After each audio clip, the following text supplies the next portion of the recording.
Mandub bo'lgan bid'atlar bor. Mandub bid'atlarga nimalar kiradi? Madrasalar qurish, talabalarni bir xonaga o'tkazib, jamlab, o'rgatish, bu narsalar yo'q. Payg'ambarimiz alayhisolatu vasallam davrlarida bironta madrasa bormidi? Madrasa yo'q edi. Ilm halqalari bor, talabalar bor, mudarris Payg'ambarimiz alayhisolatu vasallamning o'zlari bor, lekin bunday bir binoda jamlanib, alohida bir o'qish uchun bino, kutubxonalar tashkil qilish, misol uchun, mana shular yo'q edi. Bular mandub bo'lgan bid'atlar turiga kiradi. Endi harom bo'lgan bid'atlar bor.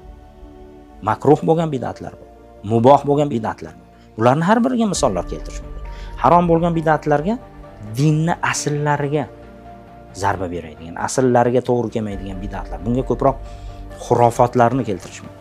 Osmondan qushni uchishi yoki yulduzni uchishiga qarab bu narsalar deyish yoki Alloh taolo to'g'risida noto'g'ri bir tushunchalarni paydo qiladigan amaliyotlar bor. Xurofotlar deyiladi. Buni olov yoqib atrofida aylantirish yoki bir daraxtga nimalarni bog'lash yoki aynan bu ibodat darajasiga, ibodat mavzusiga o'tganimizda, demak, Alloh taoloni bandalarda topiladigan ba'zi a'zolar bilan Allohga nisbat berish. Masalan, qo'li bor yoki ko'zi bor deb aytish, a'zolari bor deyishlik. Yoki o'sha ba'zi firqalar o'tgan, masalan, qadariylar, jahmiylar misol uchun.